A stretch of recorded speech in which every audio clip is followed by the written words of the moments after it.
Quick sound check. Make sure I'm sounding clear.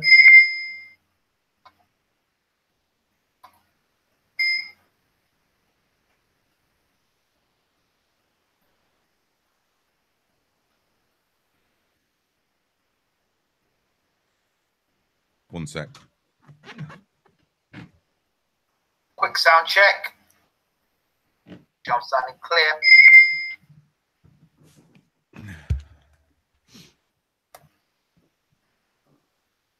I think we're good to go. Good morning, good afternoon, good evening, and welcome to BWTM Sports Live. We are doing a collab show. We have our man in the room, Chris Mason. Chris, how are you doing? Yeah, I'm good, mate. You? Long time no speak. Long time no speak. The conspiracy theories will begin. Oh, Chris ain't talking. You've had a fallout. You and Chris ain't talking. What's going on? What's the beef? Chris, you can explain from your end. Yeah, just too busy. It was, well, we did our last one around Christmas time, I think. We had Bo on, didn't we? We were talking to Bo. We did. And then I got the call to do Talk Sport. So I was doing the World Darts Championships for Talk Sport. And that was such a success. They had us straight back in. And we've been covering the Premier League darts, which is been everywhere, literally everywhere. So, yeah, I've been up and down the country. And then we did the UK Open, which nearly didn't happen because of the snow. It was played behind closed doors. So I was down there for 6 days covering that for ITV4. So, yeah, just been a busy boy. I'm a media whore. And then I've been up doing a bit for Seconds Out. We had which we'll talk about later. We were doing some work with Danny Flexen, and we interviewed Don Charles because obviously Lucas has been down Don Charles's gym doing a bit of sparring with Derek because I think Derek's on that card next weekend, isn't he? I believe so. Don't think they've named an opponent for him yet, but yeah. I'll talk about that in a minute about the opponent. Before we go any further, there are people who are tuning in saying, "Who's that guy?" So if you explain who you are. Yeah, I used to be a professional dart player, but I boxed. I had 26 amateur fights, a couple of bare knuckle fights, bit of white collar stuff. It's my two passions in life: darts and boxing. And I'm probably more known for darts than boxing, but yeah, it's my passion. I cover it for a YouTube channel called Seconds Out, and obviously come on your channel as much as I can and real talk. Get put in my place. I don't know about that putting you in your place. I mean, you're quite a straightforward talking guy, and we like on the channel. We don't like the BS and the rhetoric that's generally on through media, asking and telling us stories that are not real true, fairy tales. And we don't do casuals. No, we don't. We don't do casuals, fanboys, lady boys, anything like that. Absolutely. So, I guess the first thing we should talk about is the darts. Let's talk about the darts. Give us a rundown. What's been going on? Update us from Christmas till now. It's probably well, Christmas was the big surprise World Championship. A young man called Rob Cross, who only turned pro last February, just literally swept everybody aside in front of him. He beat Michael van Gerwen and then went on to beat Phil Taylor 7-2 in the final, which was Phil Taylor's final World Championship. And then we rolled on. The UK Open qualifiers took place, and then the finals, which was won by Gary Anderson, the Scotsman, the two-time back-to-back world champion who now lives in the Southwest. He lifted that trophy, beating a young man from Australia called Corey Cadby in the final, who's another new name to most fans of our sport. And then it's been the Premier League, which Michael van Gerwen tops at the moment, with Michael Smith. Goes on to Glasgow at the Hydro next week. And that runs all the way up to the end of May when there's Judgment Night at the O2. Well, the finals at the O2. We have Judgment Night in a couple of weeks where 2 players drop out. We only have one bit of drama, and that was Exeter Premier League. Had to be cancelled because of the weather. And then obviously those that know, the UK Open itself, Butlins decided to not let anybody in to watch it because of that horrible health and safety word. So it was played behind closed doors, but fortunately everybody could still watch it at home in the warm on ITV4. Fantastic. before I go any further about that, you got a nice setup back there.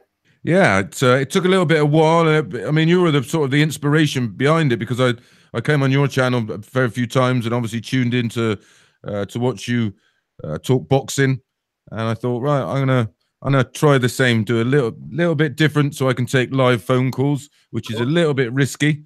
But fortunately, it's only on YouTube, so if someone calls in and a bit of a crank call, it ain't too bad. I can just fade them down. But yeah, it was. I thought there was a little. There was always. I mean, we've seen the boxing channels come and go, but for darts, there was nothing really out there where it would be interactive with the fans. You know, literally live 7 till 9 or 7 till 8:30 on a Sunday, depending how many people are still interested after listening to me for an hour. And it works. It works. It's growing.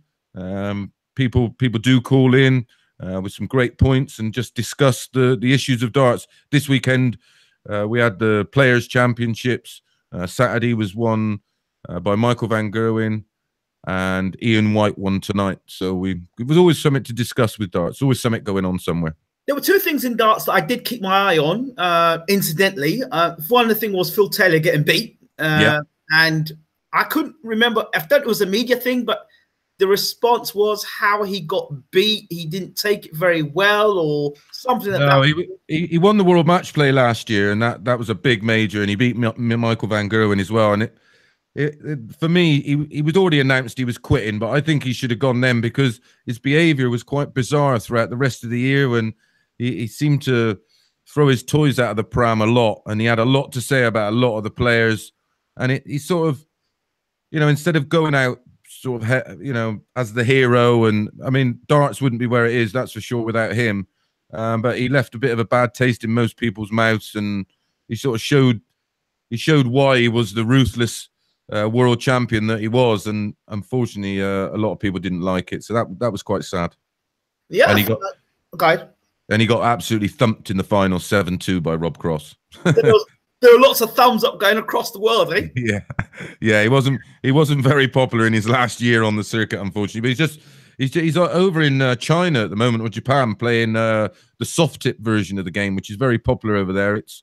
I call it arcade darts. It's a little bit bizarre, but there's a lot of money in that part of the world in that game, and he's down there promoting that at the moment. And he was in Australia for, I think, 3 weeks. So although he's retired from playing on the pro circuit, he's still very, very busy and in demand.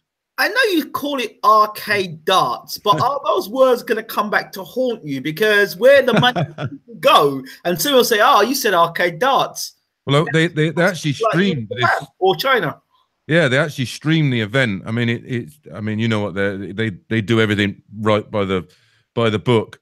But they had this most bizarre American doing the commentary on it, and it was almost like it was one of them computer voices. It was quite strange. But hey, it's very popular. It won't catch on in this country because you've got to pay for it. You know, in America and like I say, down in China and Japan, they don't seem to mind to play for a game that's free. But there we go. There you go. That's something there.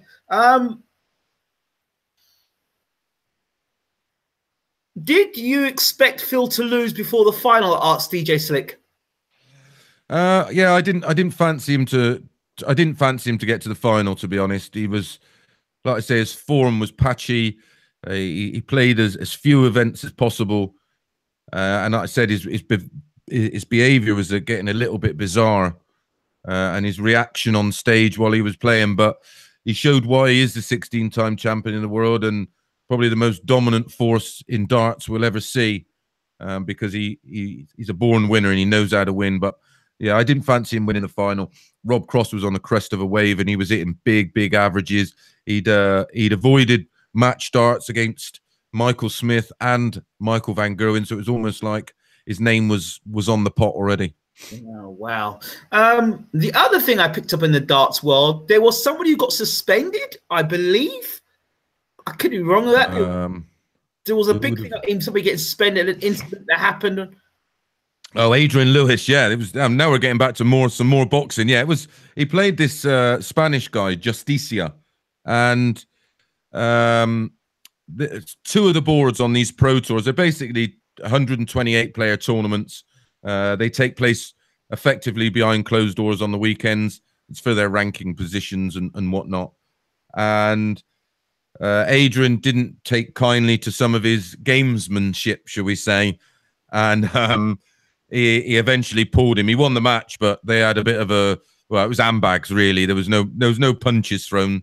Yeah, so he was actually suspended. He had a ban that was suspended.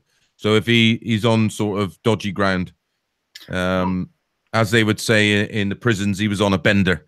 So he got to keep his nose clean for 6 months, or he gets a 6-month ban. See, I can't say that I'm a darts fan or I'm an avid darts fan, but there are things I do see. Yeah. Probably the most negative things going on, or like Phil Taylor getting beat, or Adrian Lewis. Those are the things I see. So they had this stream, and they unfortunately they paused it, and it looks like he's got him by the throat, but he's not. He's just pushing him away. But yeah, so he had a big fine, 3,000, I think £3,500 fine as well. So it was a expensive day at the office. Wow. So what happens with you now? Well, for me, I just did my show tonight before I've come onto your show. And then next week, like I say, it's Scotland Premier League. And then I got a much needed weekend off. My partner is off doing pure rally. She's off to Paris and Amsterdam. She's a model. And I'm staying at home doing nothing apart from eating ribs and chicken wing and watching the boxing. Well, I don't eat no chicken anymore. I think I had some vegan chicken today. That was as close as it gets. How can you have vegan chicken? Well, it's seitan. It's like a... Have you gone all vegetarian then? Yeah, I've been veggie for a while. I've been veggie for almost 4 years now. I'm sorry. Sorry. It's all good. It's all good. Listen, it's still jerk. It's nice jerk chicken. Just seitan. That's all. Yeah. The good thing about it is I know what I'm eating. Everyone else eating their chicken, they don't know what's in it, how it's got to them, and all the rest. Yeah, I don't eat. I'm in the gym sort of four or five times a week, and I pretty much don't eat anything that's processed. So see? Yeah, I get you. I feel you. You feel me? But this weekend I'll be just eating everything.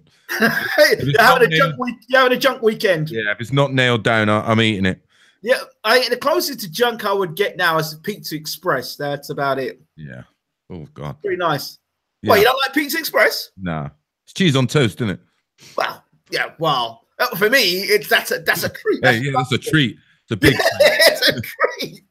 So okay, on the subject of veganism and vegetarian and stuff, we did an interview yesterday with Brian Jennings. Had a lot to talk about the contracts in sport. He's got 4 or 5 contracts, and he's got James Prince. Obviously, you know James Prince. He's the music mogul, and he was a manager of Andre Ward, Bermain Stavern, and also now Brian Jennings talked about his contract with Main Events, working with Jay-Z. I thought he had the contract with him up to, he said it lasted up to the Klitschko fight. I was like, what? So you had it for less than 30 days. He had that contract with, with Jay-Z. I'm like, what? Well, that was the first we sort of heard of Jay-Z getting involved in boxing, wasn't it? And I was like, well, because, he's got some serious money to throw at the sport if he wanted to get involved. Exactly. He's mega. They threw some, from what I understood, they threw some silly money at Andre Ward at the time. But they didn't want to invest the same money in Jennings, so I understand. Yeah. So not a bad business decision, I suppose. Well, there you go. So let's talk. Let's go back a bit. Let's talk Deontay Wilder versus Luis Ortiz. I think I spoke to you about this fight a while back, and I said what was going to happen. Yeah, I think we both suggested that. Well, we both knew that Ortiz would have his spots, and he did. And really, I think he'll look back on that and regret, very much like Klitschko did when he had Joshua gone. They just let him off the hook, and he ran out of bullets, and that's what you get. People going on about it was a big win. Ultimately, it's a 40-odd-year-old guy that's not been particularly active. 50. And had Wilder in absolute bits. Hey, let's look at this. Now, I said this to fans before the fight. I said it over and over again. Daniel Marquez is no preparation to fight Deontay Wilder. No. What Ortiz should have done is got a couple of warm-up fights and then fought Wilder. If he'd done that, he would have knocked Wilder out. Because he needed to stay in camp and keep busy. So if he'd have, like I say, if he'd have put 2 or 3 decent long-range opponents together that were going to take him some rounds, I think he would have been in. And he was very cautious early on. I mean, I know he's got a 40-0 record and 40 knockouts or whatever it is, but I mean, let's be honest. Ortiz is his best opponent in his 40th fight. A 40-odd-year-old inactive guy. That's his best. You know, that's his best fighter on his resume. Yeah, okay, you're going to say that, but I would say the same thing about. Oh, they're all the same. And Joshua. Yeah, they're all the same. They until they're actually You know, I think with Deontay Wilder, he's definitely going to fight Joshua if Joshua comes through Parker, which I'm sure we'll talk about in a bit. Yeah. But yeah, it's you know, he can only beat what's in front of him, and you know, he punches hard and everything else. But the fact that he looks so exposed in that 7th round, and then the doctor give him 20 seconds, what was that all about? How can they get away with that? Okay, let's break this down first and foremost. You know, when you play those computer games, like you remember Mortal Kombat or Street Fighter, right? You would pick on a guy that you thought, okay, this guy's got a special power, he can do this, or he's got a special kick. Yeah. Or Street Fighter, Yugen. That's Deontay Wilder. Yeah. Oh, he's Wilder is that guy who's got the big punch. Yeah. And if he lands that big punch in you, you're in trouble. I'm not sure because we discussed this, and I gave Ortiz a big shout in that fight, and for the very reason I think Wilder's got dodgy whiskers. He don't think he's got great fundamentals, and Ortiz is a well-schooled boxer. Okay, but we don't know if he's got a good chin. We don't know because you never got hit. Who's tested it? That's what I said. We don't actually know how. I remember we always used to go on about, you know, Mike Tyson, this wrecking machine. Eventually, he come up against fighters that could hold his shots. Well, there you go. And ultimately, then he was lost. Yeah. And Wilder is going to go exactly the same way Joshua is. You know, they're just going to get. You know, they might bang over bin men from Romania, absolutely, but most of them guys wouldn't win a fight down my local pub. Okay. All right. I'm going to defend Deontay for a second here. I'm not going to talk boxing fundamentals. I don't care about his boxing fundamentals. No. Does it not? Okay, let me ask you a question, Chris. Back in the day when Mike Tyson was knocking everybody out, and you didn't even know what the person's name was. Did you care? Did you care? No, absolutely not. No, you didn't care. The only reason why you're caring now, very much more so, is because of social media. If Mike Tyson was in this era, he'd get the same flack as well. Yeah, he probably would. I think now we can. Well, I think there's people that, and they always say, don't they, about a little bit of knowledge is dangerous. And unfortunately now there's, you know, there's 50 billion customatos on social media who think they know the ins and outs of boxing. And there you go. Quite frankly, they don't, you know, you could write it down on the back of a postage stamp, but that's here and there. I'm not a fan. People say I dislike Joshua. I don't dislike Joshua. I just hate all the bullshit that goes around him. Okay, you know, let's get back to. We'll come to Joshua because we got some time for Joshua. Yeah, Wilder is growing on me slowly but surely. He's growing on me. Okay, look, you know what you get with Wilder. You know that knockout. Knockout. That's it. But hold on, that's what people want. You want knockouts. You want a man that comes in and knocks guys out. Yeah, but I want him knocking out. I want him knocking out somebody who's expected to beat him, and then he'll get my props. But that was Luis Ortiz, the dangerous man in the division. Everybody until he got knocked out. Yeah, and then he was an old man. It was the very same thing with Tyson Fury against Klitschko. He was an old man. He was finished over the hill. Yet when Joshua beat him, he was the second coming of Muhammad Ali. Well, hold on a second. Before that, when Tyson Fury was going to fight Klitschko, he was told he was a bum. He was uncoordinated. Yeah. He punched himself in the face. Remember all that stuff? People got short memory. They talk about it before the fight. Then when Tyson wins, He is the greatest thing since Muhammad Ali. And for me, there's just this sort of like extremes. He's either your uncoordinated oath or he's the greatest thing since sliced bread. And to me, there's something in between where he is. He's a good fighter, you know, who has got flaws like every other fighter in the world. No one's perfect. When people go to the extremes, that's where there's the problem. Yeah. I mean, Robertson was perfect, wasn't he? But he still got beat. Yeah, he was perfect, but he got beat. But, you know, but back to Wilder, it's just, do you want knockouts? Yes. Okay. So we get a master tactician and a master boxer in Floyd Mayweather. Yeah. He's boring. Yeah. Okay. So you get a guy that gets knockouts. Hold on. He's overrated. He's overrated, and his fundamentals are crap. So, and he's fighting bums. Right. So then you get Gennady Golovkin. Well, okay, Gennady Golovkin, he knocks guys out, but now he moves up in class. He's knocking people out, and people are starting to move. He's been exposed. So tell me, Chris, what do you want? Yeah, exactly. This is what people don't understand. When you go up in levels, or you know, their punch resistance is better. They know how to hold a shot, but people don't seem to understand that. You know, your Danny Jacobs of this world and your Canelos, they're elite level fighters. They're not going to get caught on the chin and go over. It just don't happen. So you tell me what it is. What do fans want? You're talking, well, okay, I want a guy that knocks people out. Hey, Deontay Wilder. Here's Deontay Wilder. Oh, no, he hasn't got good boxing fundamentals. I think it's his look as well. He doesn't, you know, people look at Joshua, you know, maybe it's like their mental age. They look at someone like Joshua and he looks like a superhero or something. So well, I told you, Hercules. Hercules, yeah. Yeah. I mean, I get it. He does look. I mean, when you look at the two of them and you say, well, he's a boxer and so's he, you probably think Deontay Wilder would play basketball or something. Yeah, of course. You know, he doesn't. And because I think people went off of him because he talked so much crap, yet had beat nobody. Okay. How many heavyweight champions in their history have had long dominant spells looking like Joshua?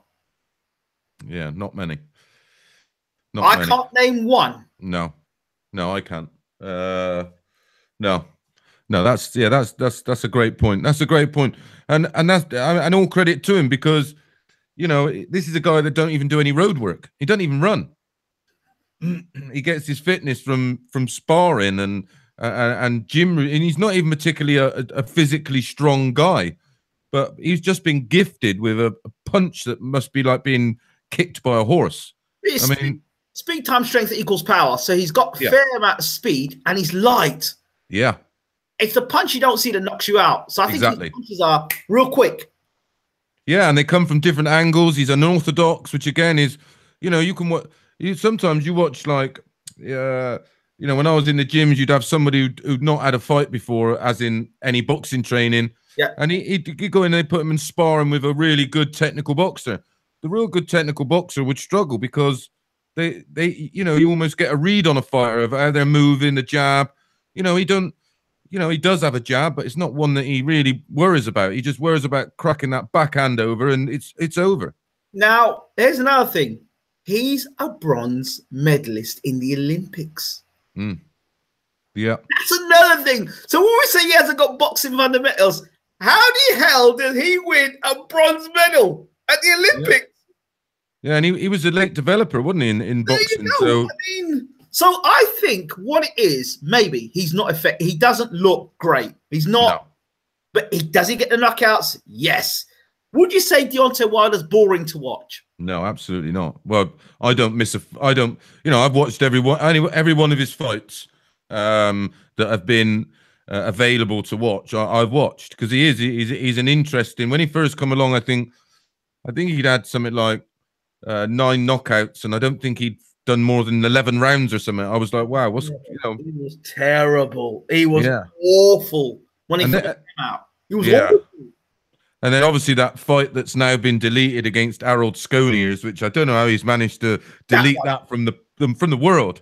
Yeah, that was on YouTube. Yeah, that fight. Yeah, that's the fight I always point to about him.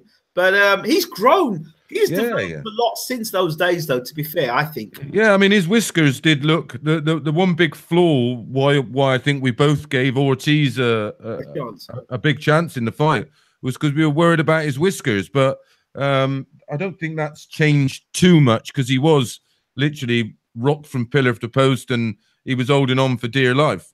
But again, would he get away with that against a young lion?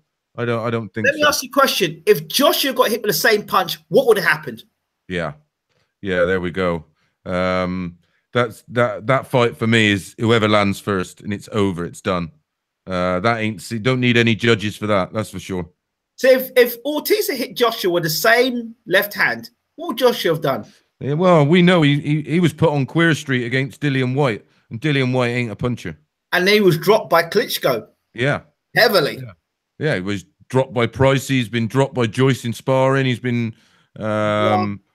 I mean, his amateur record was littered with being on his ass. He had a cauliflower ring piece. There you go. I mean, so when you look at these things, Deontay Wilder got hit by a noted puncher, and he took it in the heavyweight division. That's not a bad thing.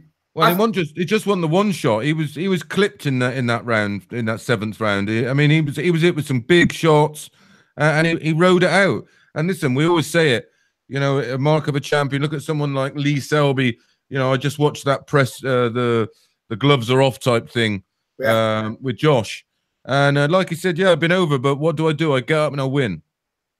You know, credit where it's due, and fair play to Wilder. He rode the storm. Again, got a little bit of an extra 20 seconds in round 8 to get his sea legs back. And and then he did the business. So yeah, props to him. I think maybe it's our age group, Ingram, that we love the stylists. You know, we love the stylish way. And although you make the comparison about Mike Tyson, the way Mike Tyson went about his business is night and day. Of course. But Mike is very much an illusion. And hear me out. He was called the baddest man on the planet. But who did he beat to become the baddest man on the planet? Yeah, I agree. Yeah, it's a tough one.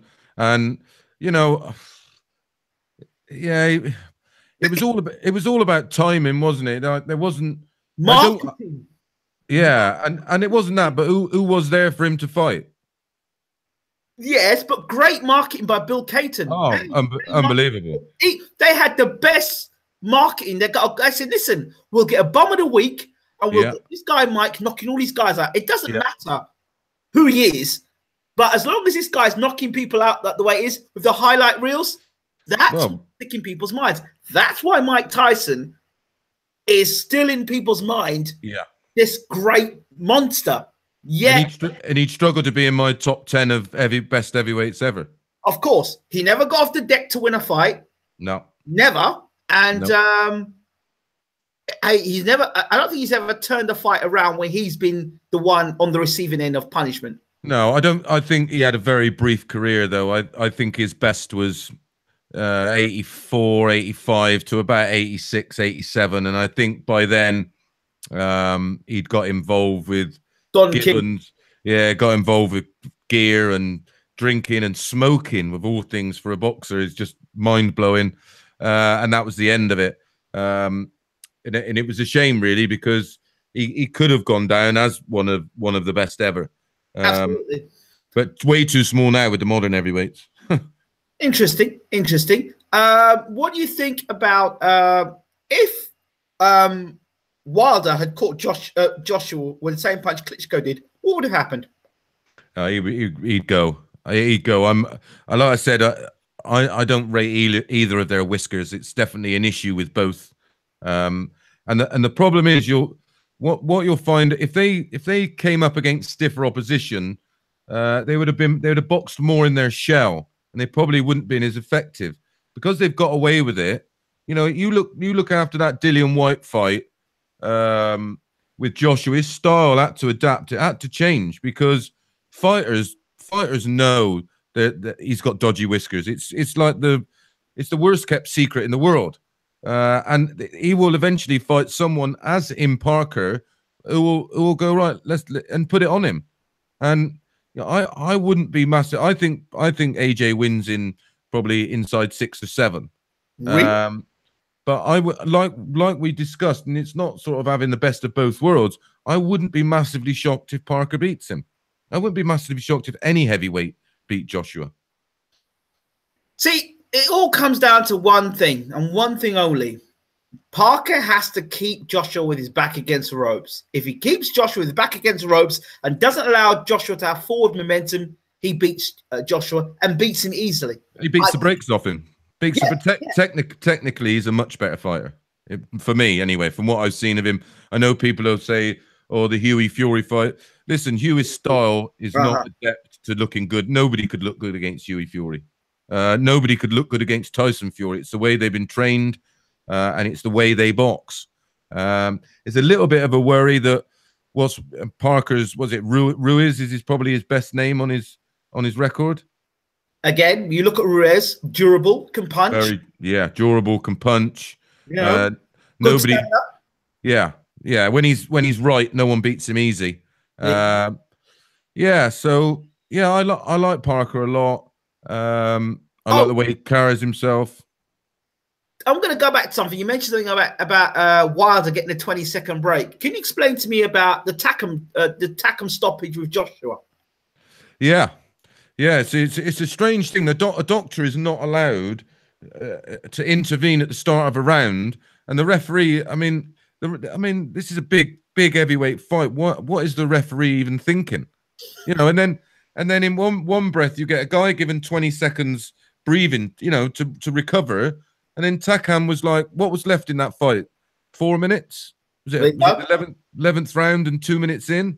I think Joshua was blowing really hard for me. He was blowing hard. And we said Takam would give him trouble. Everybody's going, oh, we'll blow him out. He's not going to blow someone like Takam out. A well-schooled, well-rounded fighter who can hold a shot, and he's not even a big heavy. Great amateur pedigree. And, although he only had spots in the fight, he didn't blow him away. It wasn't like a 2 or 3 round blowout that everybody thought it was going to be. And I don't believe Shoaib's come in and said that AJ's going to blow Parker from pillar to post. Don't see it happening. No. Parker's not that much smaller than him. I think he's probably not quite as rangy. But listen, he's a tough guy. I mean, his background suggests he's a tough guy, and I believe that he's never been over amateur or pro. Again, that doesn't matter because it depends who you fight as amateur or pro, and look at the David Price story. That tells you all you need to know and how irrelevant sometimes an amateur record is. But the thing, when you look at Parker, he's faster on his feet. He's got faster hands. He's looser as a fighter, I think. And AJ is very straight lines. Yeah, he boxes in straight lines, and he doesn't know how to defend against angles. That's why Dillian had that success with him, albeit brief. Dillian, for me, the strategy for Parker is punch when Joshua is punching. Yes. You punch when Joshua is punching. Get in front, get close to Joshua, so you stop him from coming forward and getting momentum in shots. Back into the ropes, and then punch when he punches and catch and shoot. The left hook is where he's most vulnerable. Yeah. Joshua, when he opens up, he's vulnerable to the left hook. And if anybody could see how Takam fought Joshua, and Takam didn't have much sparring. I already had no sparring. Yeah, I already had no sparring. If that's what Takam did, I mean, I think people have to look at what Joshua can and can't do. Yeah. Joshua's phenomenal when he's on the front foot. If you let him set his feet, and let his punches go, you're in trouble. But Takam never let him sit down on his shots. He was always moving him. He was always moving him around. That's it. So people who say that Joshua's going to smash Parker to bits, he may smash him to the bits later on in the fight, but I don't think Joshua's stamina is as good as Parker's. No, I don't. He's too bulky. I mean, I have heard that he's going to come in really light for this fight. Some of the pictures I've seen of him, he does look a lot leaner because he's carrying too much bulk. It's very much like Frank Bruno. Frank Bruno was great for 6 or 7 rounds, but because the energy and the oxygen it takes to fuel a body that's built like that, he's not.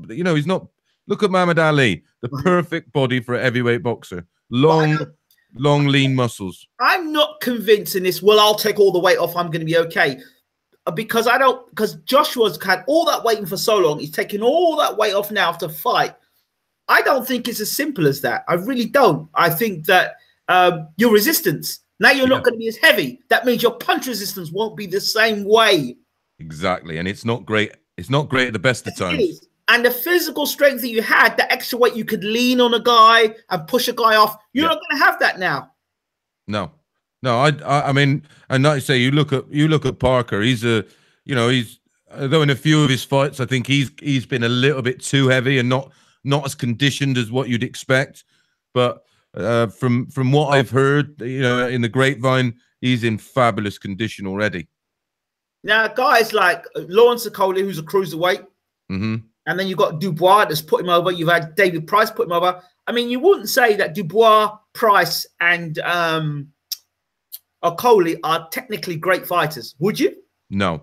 Again, but they all have that thing in common. They're quite wide punches, and what you said about Takam, that left hook around AJ's jab, that's the money punch, and they're wide punchers. And what I always ask boxing fans to do, take a look at a fighter when he's under pressure, how he fights, as opposed to a guy who's, when you look at a guy on a highlight reel and see knocking a guy out, watch how he's put those punches together and how he's got himself into position to throw those punches. When you look at someone like Joshua, on the front foot, marvelous. On the back foot and backed up. Yeah, he doesn't have a clue. Look at that amateur fight against the Russian guy. He literally, going backwards, he was lost because it's not something he's used to doing. And I think that's, again, I mean, Eddie Earn's done an amazing job with him and his own team to have, people soon forgot. I mean, he got gifted the Olympic medal. I mean, there's no if, buts, or about it. But that's done and dusted. But the way they then maneuvered him into position and the type of fighters they put him in with, and how they've guided him. I mean, listen, that guy could sell 80,000 tickets fighting me or you. Yeah, it's just, and it's a great job. But ultimately, you can only judge him on what he's done so far. But if you're a boxing fan and you know boxing and you've done a bit of boxing, you spent some time in a boxing gym and you do understand that, the technical side of the sport, you sort of look at it and go, and I'm not a hater on him. There's just holes in him. And when I just don't want to sit down and read the absolute nonsense that's coming out. And it's coming out of some boxing writers' mouths as well that should know better. But, they're jumping on the Hearn hype train and the Hearn pound note. They're getting paid, that's why. I mean, look, let's break this down. When Golovkin fought Jacobs, Golovkin is going to smash Jacobs. Well, why are you saying that? I said, there's no way Jacobs is getting smashed by Golovkin because of footwork. Yeah. I said, Canelo. Canelo's going to get smashed by Golovkin. Never going to happen. Footwork. Feet. Head movement. Exactly. The two of the most elusive fighters out there. There you go. What I mean? Billy Joe Saunders, and now that his stamina seems to be fixed. Yeah. I see him giving Golovkin absolute nightmares. He will give him absolute nightmares because, as good as Golovkin is, and I'm like a Golovkin fanboy. Now he's up in that Ingle gym. His fitness is there. His focus is on it, and his style will cause Golovkin nightmares because he won't be able to work him out. While we're on it, while I'm there, two things we'll talk about. Let's talk about Tyson Fury. I have serious concerns about Tyson. Really serious concerns. Yes, I know he's lost a lot of the weight. Yes, I know he's ready to come back and box again. I'm concerned about how much he's taken out of his body to get himself back down to that weight. One, how many years his body has aged since because of all the stuff that happened outside the ring. Yeah, if we'll ever see the Tyson Fury that fought against Klitschko ever again, now that he's with Ben Davidson. Yeah, that's an interesting choice. I'm pretty much of the idea. I don't think once a fighter, it's like with Eubank Jr. You can't teach an old dog new tricks. I know he's 27, 28. Yeah, but his bad habits are set in stone now. He has a default fighting mode, and I think Tyson Fury is pretty much the same. He's slightly evolved over time, but not much. One thing that has improved with him that was evident in the Klitschko fight was his conditioning and his mindset and his confidence. I don't think I think sometimes with boxers, you see them, they have a long way a break. George Foreman being the example. I mean, he didn't even look like the same guy, but Yeah, he still had the. I mean, he had a hell of a body when he fought Muhammad Ali. When he came back, was it 10 years later? yeah. You know, he was just like a big fat lump, but the fundamentals were still there. The ability and the power was still there. I'm not sure with Tyson. It depends. It depends how much he wants it. I think because heavyweight boxing is so poor in terms of the standard that's out there. You know, I think he's got a great shout. I mean, who beats him potentially? Maybe Wilder, and maybe AJ. I mean, Uh, okay. I try and be as objective as possible when it comes to Tyson because I love Tyson, as you know, and I know you love Tyson as well. Yeah. But let's take things back to what people were saying before he fought Klitschko. Yeah. Yeah, exactly. He got no chance. He's going to get smashed. This is a guy that got dropped by Steve Cunningham, Nevin Pajcek, Yeah. and what's the other guy's name? But when the thing is, you see, this is another thing. They go, you know, when I say, well, look how many times AJ's been over. Yeah, but Tyson Fury's been over. He was stood square on. Yeah, he was fighting a tiny little heavyweight who was a cruiserweight. Yeah, and he got caught square on. I can push anybody over with the palm of my hand if their feet are together. And you know, all 3 times what was going on?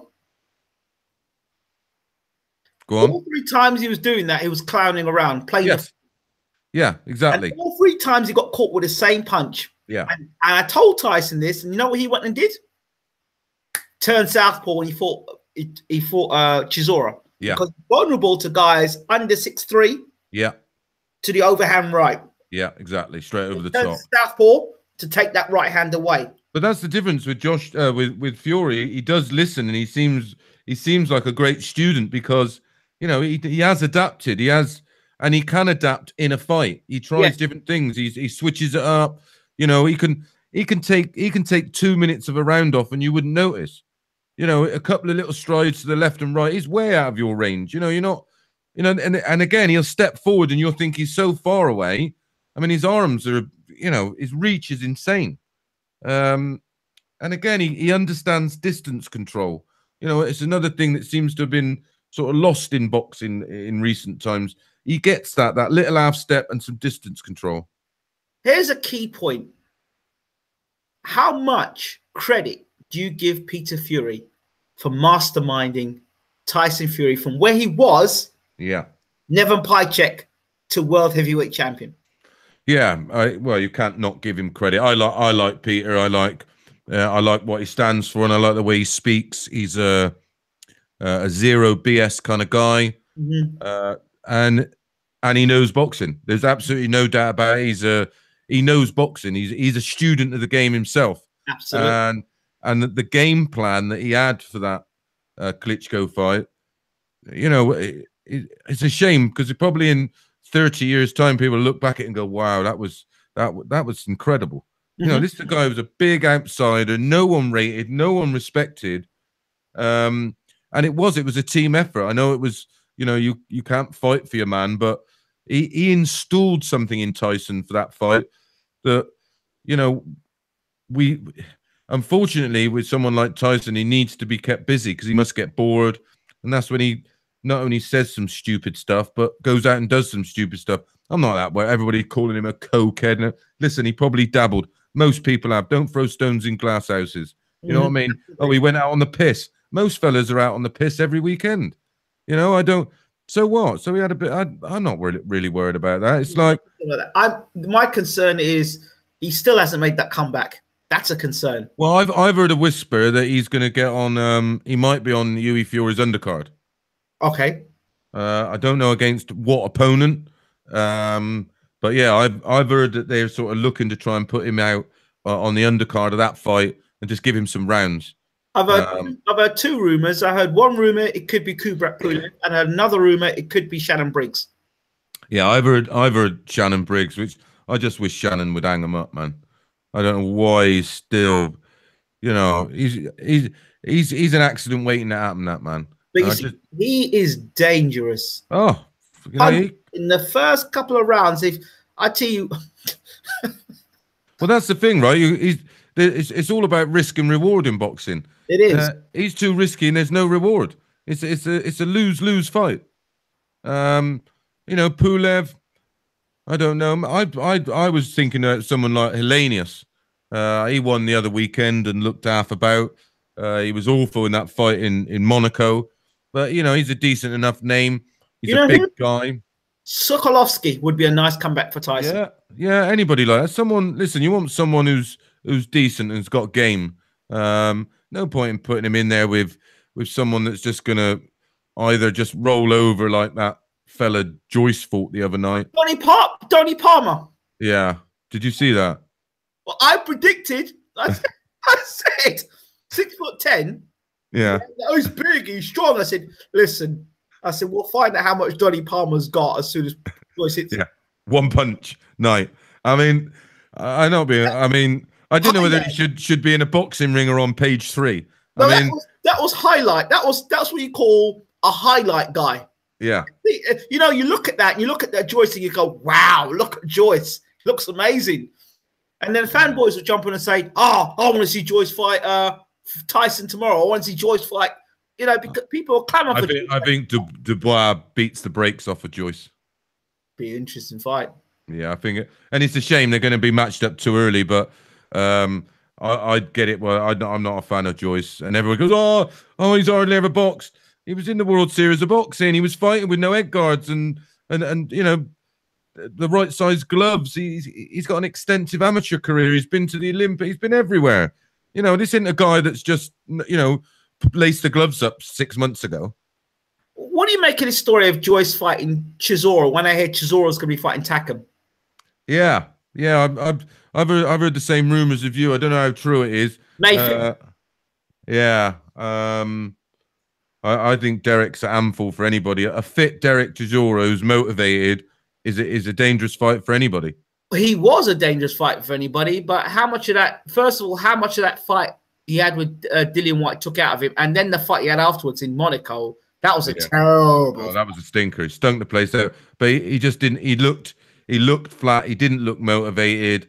You can usually tell with Derek if he starts talking some smack before it. He's not trained hard and he's trying to maybe motivate himself or.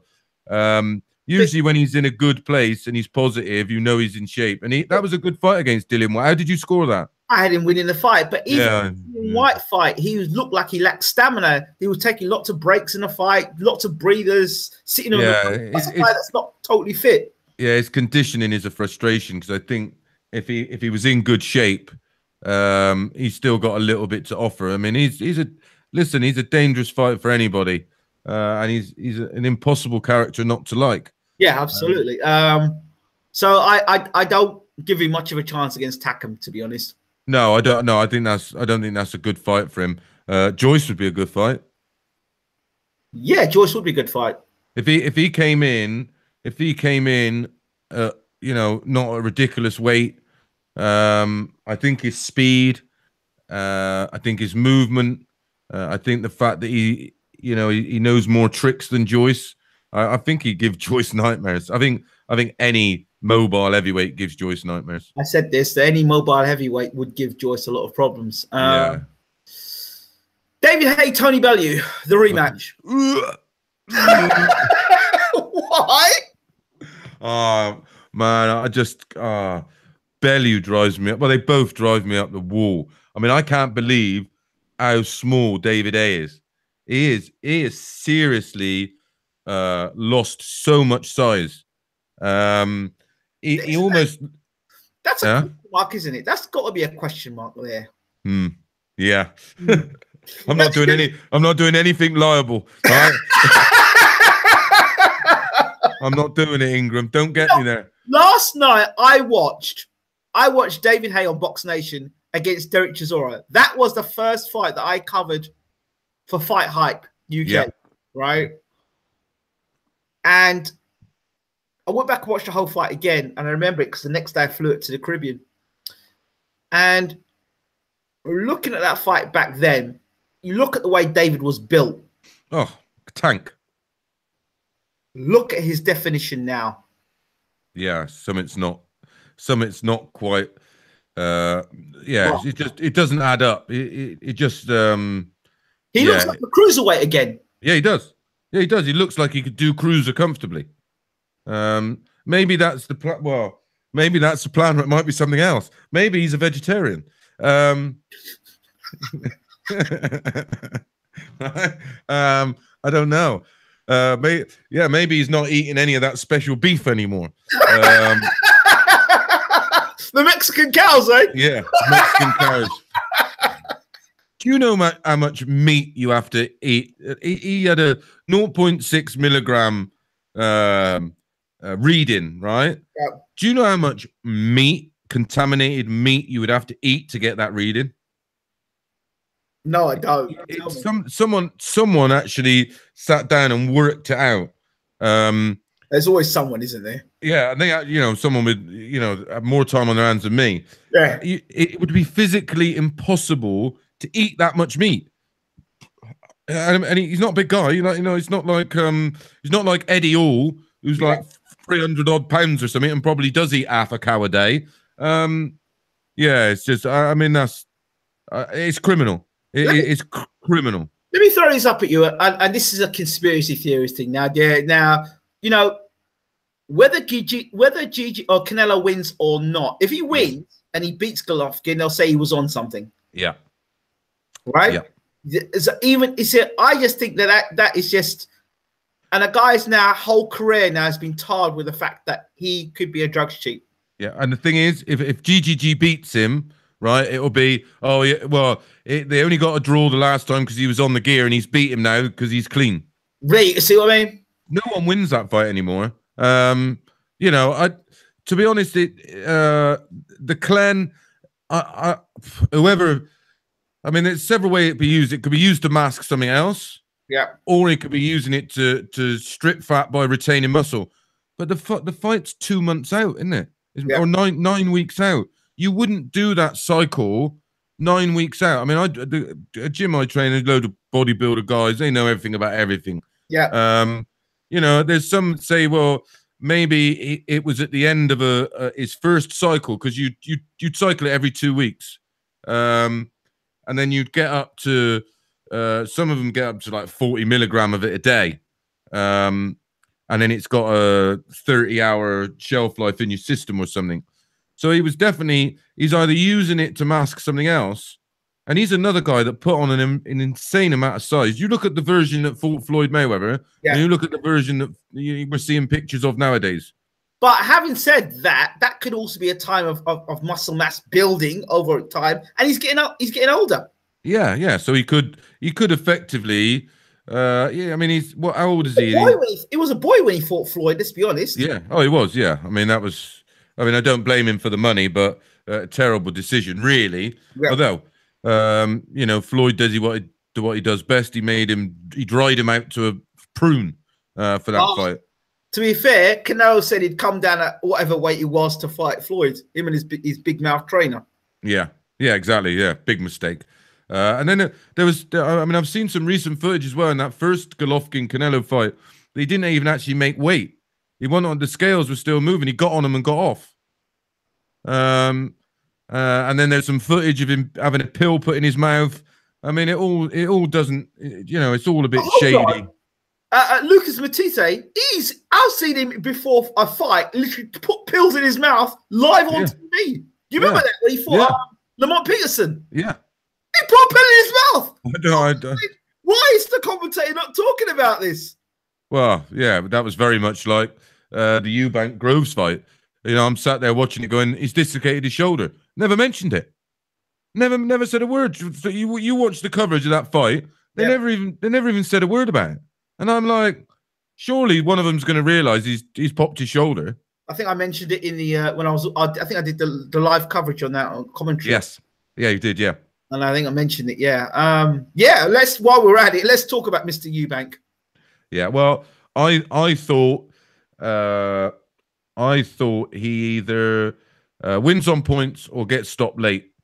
I unfortunately, I think, overrated where Eubank was. And again, that was down to the fact that he's not fought anybody. So you're judging him purely on what you think he might be able to do. Go on. And ultimately, I thought Groves, although he won the fight by knockout, I thought the early parts against Cox, which was his first fight in that, he didn't look good. He didn't look good. He was being backed up. He got hurt by Cox. And let's not forget, Cox was like a super welterweight. Yep. Not very long ago. So that was a worry. And I honestly thought Groves had regressed. I thought he was on the slide. But again, now we still don't know how good Groves is because Eubank was that bad. Okay. I said the fight was won for me, for Groves, during the pre-fight workout. Yeah.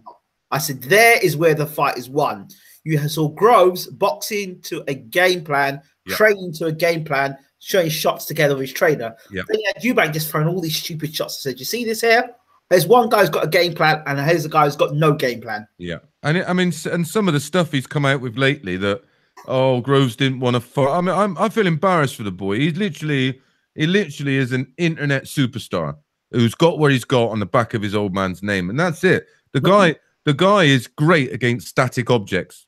You know, a punch bag, you know, and all the other training aids in the gym, or you know, some geezer who's going to turn up for a couple of grand and stand in front of him and let him knock him out. Chris, don't speak too loud. He's my neighbor. Yeah. So yeah, I was gutted because boxing could have done with another superstar, and you know, if he was as good as what he sounded like, then he would have been a superstar. Sadly, I can't.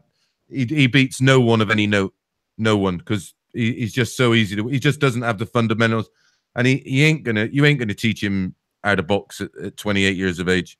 Absolutely not. Here's a guy that he fought, a former opponent of Chris Eubank Jr. and Billy Joe Saunders. I hear Spike O'Sullivan is going to be fighting Canelo. Really? Right, September 1st.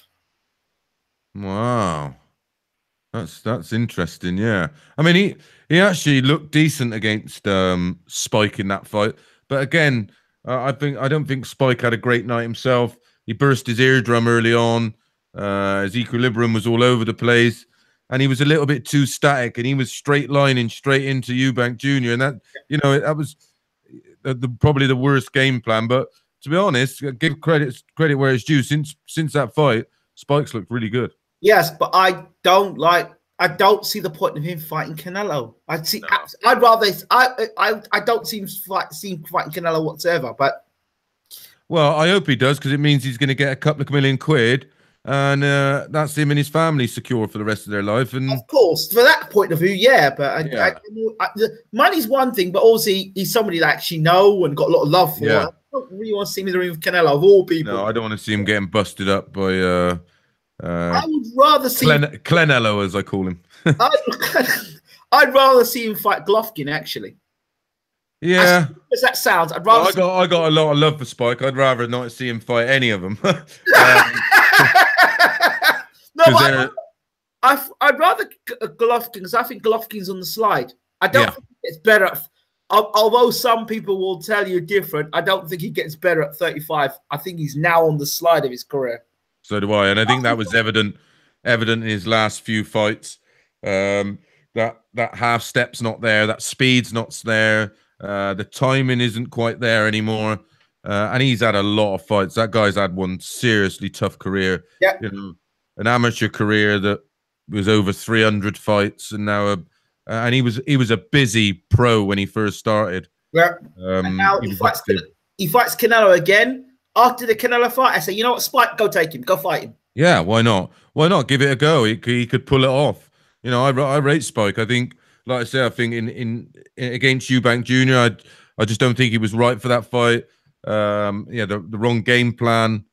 I think now everybody's seen how easy it is to beat Eubank, they'll be queuing up to fight him. DJ Slick asked the question: does Chris believe Chisora can get back to world level as when he was fighting Vitali, and would a Vitali performance be good enough to beat Joyce? I wouldn't have thought so. I don't think. I just don't think he has that Spark. that desire. I mean, for me, Derek's all about fitness. If he gets himself conditioned, he gives anybody trouble. I mean, he got robbed against Hellenius, didn't he? I mean, years ago. And you know, he's a good fighter, and I don't want him to see him. I don't want to be him used as like a stepping stone for other people. Yeah. You know, Um, I just don't know what it is with him. He just must love eating. do you know Because what I think it is? It's since he's had his baby girl, his law has changed. yeah, yeah, he has mellowed, hasn't he? I think Yeah, it he has mellowed. was like a watershed in his career. He had the baby girl, and then like it seems like, you know what? There's more to life than just boxing now. I'm going to Yeah, support my family. I'm going to make more. I'm going to make money. I think he's starting to see the game in a different light. It's like, you know what? There are a lot of these promoters around that all for themselves and not looking after myself. So I'm yeah, looking after me. Screw trying to fight for world titles. I'm yeah. going to try and look after my future. And I'm going to do what's best for me as opposed to doing what's best for the fans and the promoter. So I Yeah, guess it's kind of like a watershed for him. yeah, absolutely. You could be bang on right. I just would look at him, and if it was me, I'd say right, three more sort of not meaningful fights, sort of tune-up fights, and just try and get one big fight and put everything in it. Absolutely. And get paid a shed load of money and walk away and spend his life. You know, he's a funny guy. He's engaging. Mhm. You know, he could have a good career in the media for me because I think you know, he Yeah, does. He engages you. he does. Question: Malik Scott. Can you Yeah. explain to me why when every fighter comes to this country, Malik Scott is beside them? Yeah, I'm not sure what that's all about. I don't know what is his connection with what is Just he I have no idea. yeah, he tends to be I don't know. I mean, is he being used for sparring or what's he being used for? Maybe he knows the UK and he's Yeah, here. maybe he has some connections. I see. Maybe I just saw him came in with Joseph Parker. I'm like, okay, Yeah. UK. So what the hell are you coming with Parker for? I didn't know you had a connection with Parker. Yeah, and Lucas knows loads of people. I was gutted actually when I interviewed Don Charles the other day. We didn't get a chance to. Danny went down and filmed him. He didn't have time to come up to the studio where we're at because I met Lucas a couple of times. Real nice guy. Yep. Real nice guy. We're trying to get an interview with him again tomorrow, but he isn't available. They want me to do it on Tuesday, but on Tuesday I will be elsewhere, as you know. Yes. Yeah. So it's it's a toughie. That's a fight I'm really looking forward to, and that's a fight I give Brown every chance in that fight. I don't want to. I looked. There's a computer game that's out that predicts fights.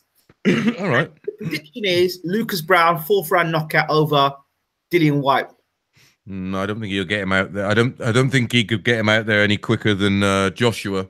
And it took Joshua a lot of rounds. I just think Lucas Brown's a bigger puncher than Joshua. You don't think? I think he is. Do you?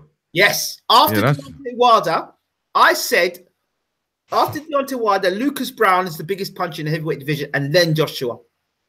Yeah, I've heard a few sparring stories, and of course, speaking to Don Charles, he's the trainer of Derek Chisora, and they were sparring a little bit. Yeah, the reports are he punches hard, but he's not in particularly great shape. So at the moment, yeah, well, it's only a few days away, isn't it? Dang, it's this weekend.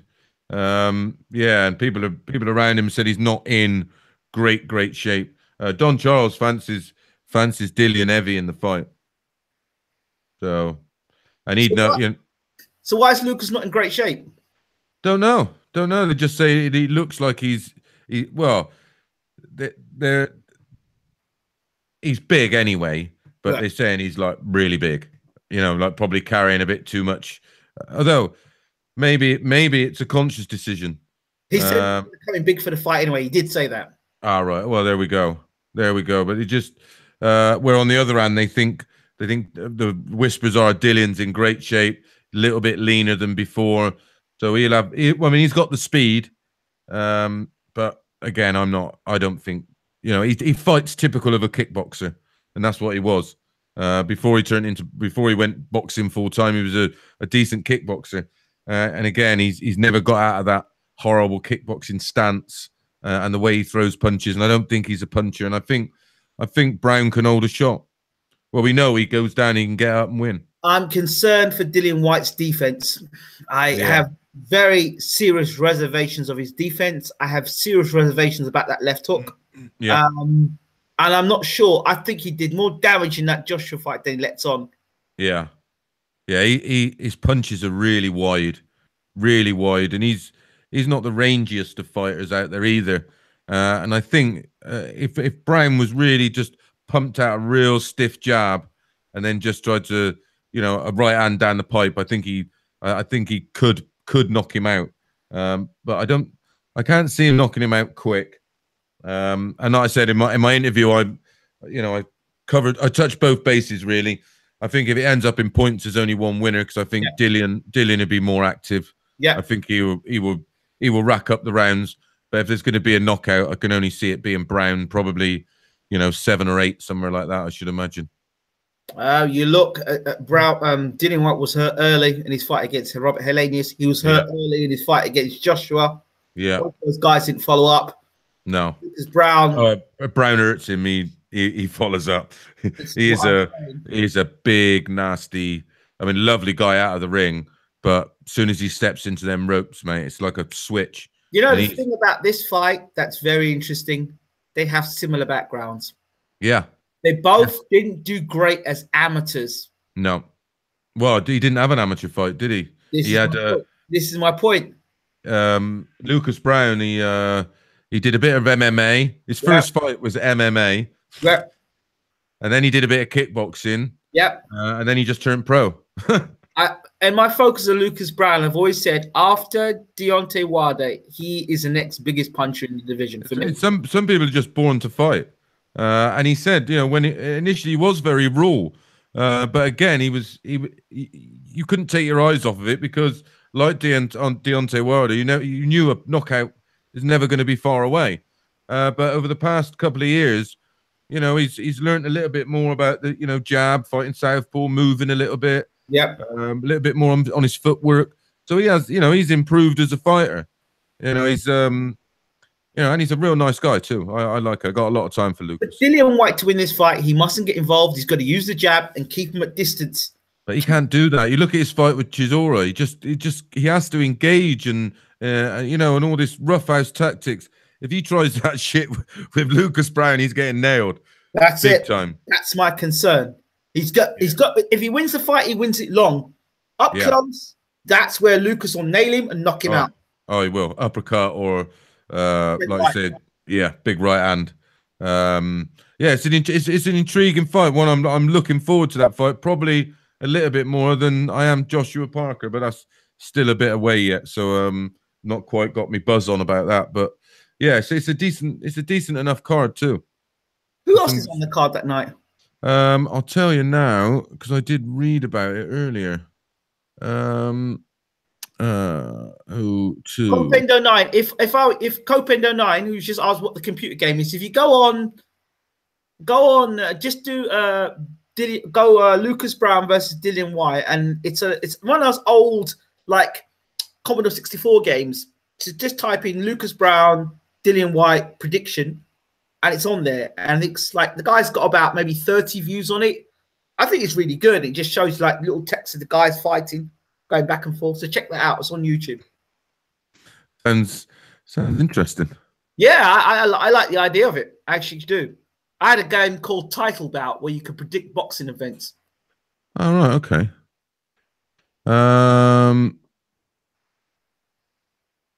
Oh yeah, Ritson and Cardle's on that card. I like that fight. Frank Buglioni's fighting Callum Johnson. Finally. Yeah, finally. Fowler's fighting Dembele. Okay. Chisora and Jamie Cox are on the card, but unnamed opponents. I thought Jamie Cox was fighting John Ryder. Who? John Ryder. Ryder. I heard Cox was fighting Ryder. All right. Okay. Well, they might have announced that today, and I've not seen it.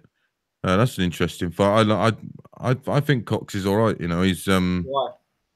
yeah, I think he could turn out to be pretty decent. I'm not sure he's big enough at super middleweight, but he may have grown into the weight, as sometimes a fighter does. Yeah, yeah, so it's a good card. It's probably one of the better cards that I've seen for a while. And then what was the other fight? Saunders against Murray. Oh boy. Yeah. Listen, I'll say something here that probably will be controversial, but as long as he's got that trainer, what's that trainer? Oliver Harrison. Yeah. No. Didn't he do something with Audley back in the day as well? Oliver Harrison was training, he said, out in Germany to Martin Murray when he fought Arthur Abraham, just mess him around. You don't go to Germany to mess around after Abraham. You take the fight to him. You don't mess him. So from that point, I thought, you know what? Awful game plan. Yeah. And if a guy like that is in your corner and you're putting the game plans like this together, then I don't know. Mess him around. Yeah, that's... Martin Murray, he's big. I mean, he's strong. Yeah. He'd have been world champion all those years ago, but... Yeah. Yeah, he's durable. His game is another likable guy. One of them you think, you know, you'd want a Darren Barker type story. You know, I'd love to have seen him, you know, get a title, but I don't see. Unless Billy Joe has gone backwards, I don't see Billy beating. I don't see him beating Billy. Sorry. No. Billy's too quick, too elusive, just too good. But I do like Murray. And fair play, he dodges no one. He's been matched seriously hard over the years. Yeah. Absolutely. I mean that Golovkin fight was brutal, absolutely brutal. Yeah, for me, he had no business being in the ring with Golovkin. No business being there with him. No, that was yeah, it wasn't nice to watch as a Murray or a Golovkin fan. It was, go on. Yeah, it was tough viewing that. On the subject, I want to talk about somebody who recently passed away. I did a video on it yesterday. Name is David Whittam. Do you know who David Whittam is? The name rings a bell. Why would I know? David Whittam fought Hughie Fury. It was his first Hughie Fury's first bout. Oh, right, okay. Yeah, the name rang a bell. It's not somebody I'm familiar with. Yeah, he passed away. Canadian. He fought. He's a Canadian fighter, and he passed away. Was he in a coma? Yes, he was in a coma. Since May. long time. Yeah, and he passed away on Friday, sadly. Oh, rest his soul. So, you know, rest in peace.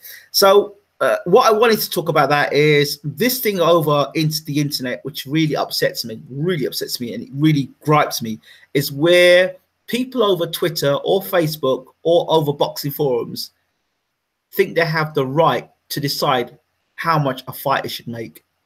Yeah, no. yeah, that's like I should ask them how much they make and whether they make. Yeah, that's like me going into your workplace, like me going to Talk Sport, or me going to your place and say, "Oh, Chris Mason, no, he don't deserve that amount of money." No, don't pay him that. Yeah, do you know what I mean? Yeah. It's this, listen, I don't think boxers. I mean, what the main fighters we would know, like the good club fighters, the guys that stack these undercards, they don't earn any money, mate. Nowhere near enough. It's too top heavy. The money don't get shared out nowhere near enough. You got Joshua making 20 million a fight, you know, and there'd be kids on the undercard getting $5 grand. And they, you know, the commitment it takes and the risk involved with boxing, they don't get paid anywhere near enough. Right, people, get your questions in for Chris Mason. This is Q&As with Chris Mason, so get them in for the next 10 minutes. Get those questions to Chris Mason. Chris, DJ asked, do you believe Eubank Jr. will only be an IBO champion? Rumors of him fighting for a vacant IBO title after getting caught sniffing through the trash can after Groves threw it in the bin. I don't. But put it this way: unless they find he's vacant and they find someone who's garbage to put him in with, he doesn't beat any decent super middleweight, and that's it. He's the 2 times he's fought at decent level, and you got to remember that was a shit version of Billy Joe Saunders that beat him. Yeah. he's been exposed and found out. So I just and it's a shame because I so wanted him to be decent. But let's get it right. His old man didn't have great fundamentals either. But what he did do, he did very well, and he did have somewhat what you could call a jab. And unfortunately, until Mr. Eubank Jr. finds out what a jab is, he's got no chance. If you look at the way Eubank Sr. had his career managed, he said to Eddie Hearn, Barry Hearn at the time, he said to Barry, listen, I want to fight. He was saying he wanted to have an unbeaten record. He said, you get me beat, I'm leaving you. Wow. But he matched him softly. Yeah. Softly. That's what he did with Eubank. And if Eubanks Jr. had followed the Eubank Sr. route and not what Billy Joe sort of for the British Commonwealth title at the time, I think we'd had a different Eubank career. I think he put him in a spotlight far too soon and wanted too many things of him too quickly. Yeah, well, they wanted to make money out of him too quickly. That's why. Yeah, that's it. And I think that if they'd gone down the Deontay Wilder route, steady. Yeah, steady increases because he was young enough. Yeah, so it was strange. Like I said, I spent a bit of time with him. You know, I quite liked him. His old man was always good value. But yeah, the shit he's coming out with now after, you know, I mean, he got his ears boxed off, and then he's now saying that he thought he won the fight. I mean, that's a kid that's so badly deluded, he ain't gonna listen to anybody. Shadow Coco Beast, and good evening, Shadow Coco Beast. His favorite darts players currently playing. My favorite darts player, yes, Gary Anderson. I like watching him. Who else? To be honest, most of them now are real quick and very easy on the eye. So the games are played at a nice pace, so it's easy to watch. But my personal favorite, when he's absolutely on it, is Gary Anderson. Okay. DJ Slick, does the Abraham win not mean nothing for Eubank? At least we know he's better than Murray and Paul Smith, who lost to him. Haha. Yeah, they fought a prime version of Abraham, who was a 2-weight world champion, a seriously hard man. Against Eubank Jr., he didn't engage. He did nothing. He just backed up, high guard, and just basically got paid by then as well. Yeah, he had no ambition. He had no ambition in that fight at all. And anybody who thinks he did don't know what they're watching. Exactly. Because he didn't want to fight. He turned up there for the money. Yeah, he did nothing in the fight. He just literally just stood there and allowed Junior to use him if he's like one of them punch bag things he has in his gym. And he just unloaded on him, didn't he? Yep. Ask Chris who's winning the World Boxing Super Series in both finals. Callum Smith, I think, gets stopped by Groves. Absolutely. And I think Usyk wins the cruiserweight. I'm going to go different. I'm going Gassayev. Are you? Yeah, I like him. You know, I do like him, but I just got a feeling for Usyk. I think he's just. Again, I think it just might be the timing or, yeah. Gassiev, I just think Usyk's getting hit with too many punches now. And yeah, he does. But that's his game, innit? He has to take a few to give a few. I think he engages, but he must have a lot of confidence in his chin. Well, but we're gonna find out. It's a great fight. That's a great fight. Absolutely. I've loved that Super Series, the boxing. I thought it's been brilliant. What do you think of the idea of the contenders coming back? Yeah, I've heard a bit about that. I think there was something in something on Twitter about it. Yeah, it's okay. It depends, innit? I think nowadays people are more conscious of their social media profile than whether they're actually any good or not.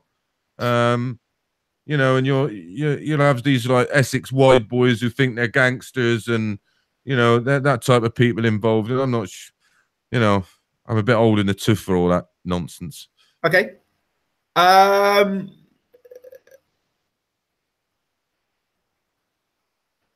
Take care and God bless. Thank you, my friend, Shoaib.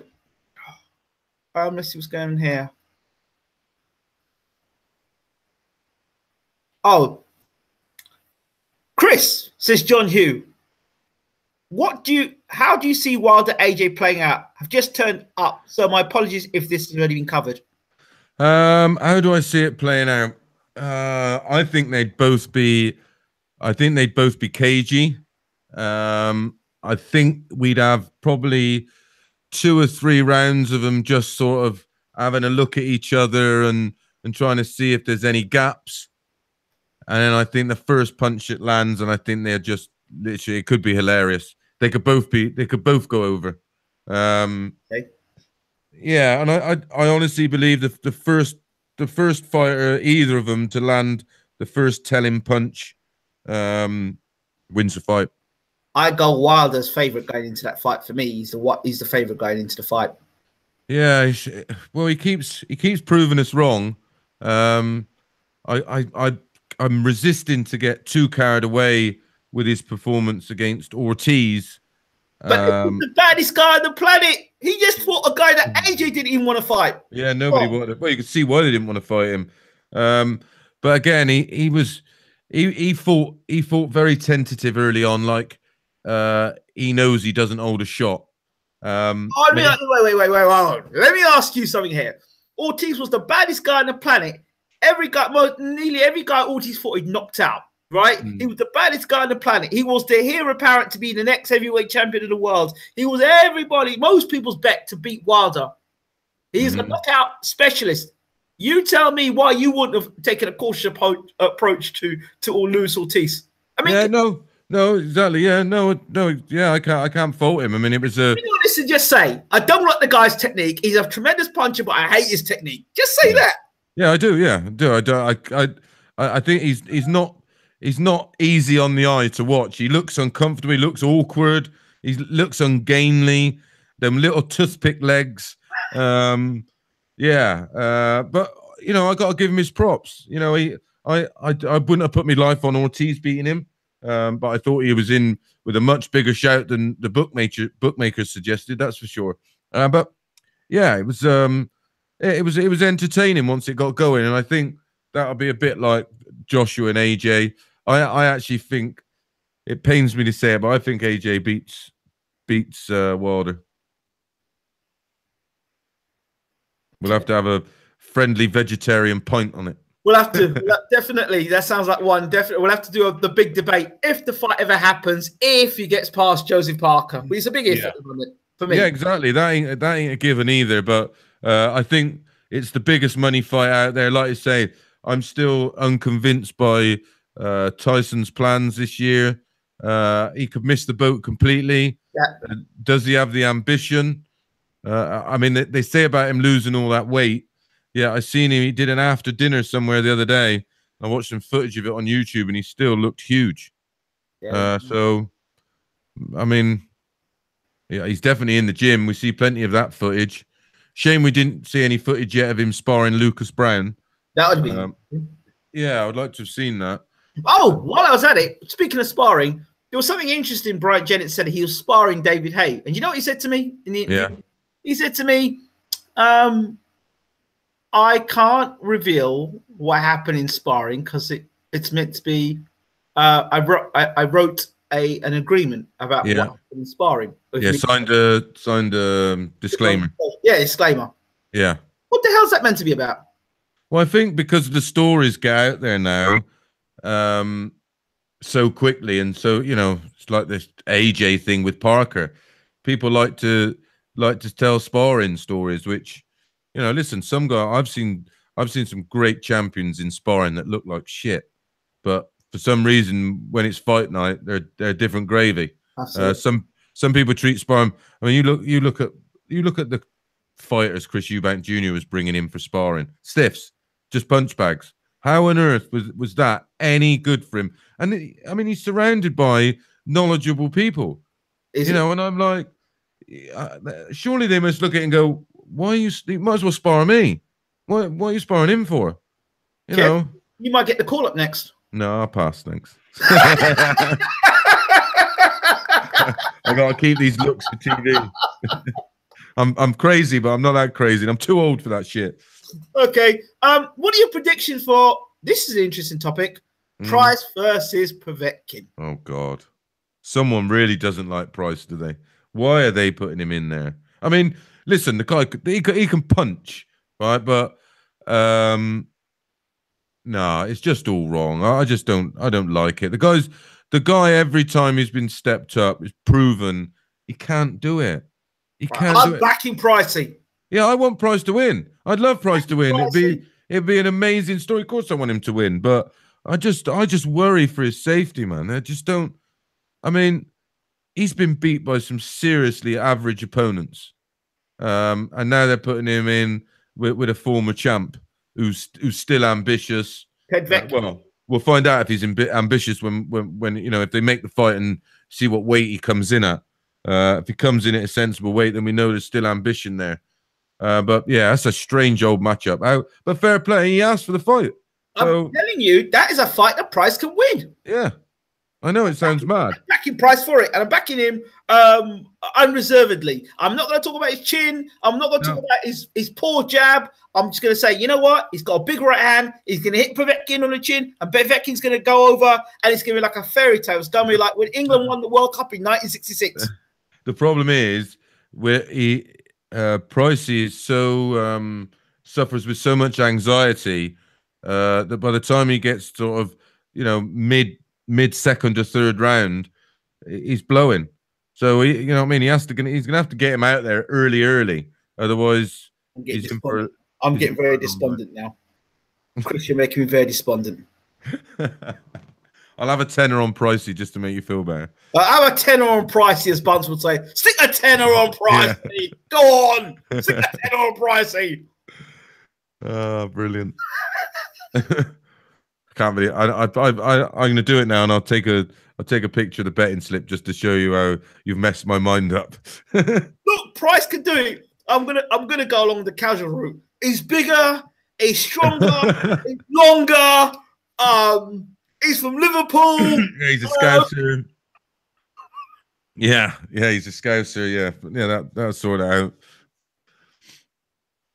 I love that. I love Liam Smith's tongue-in-cheek tweet about Canelo. He wants the result reversed.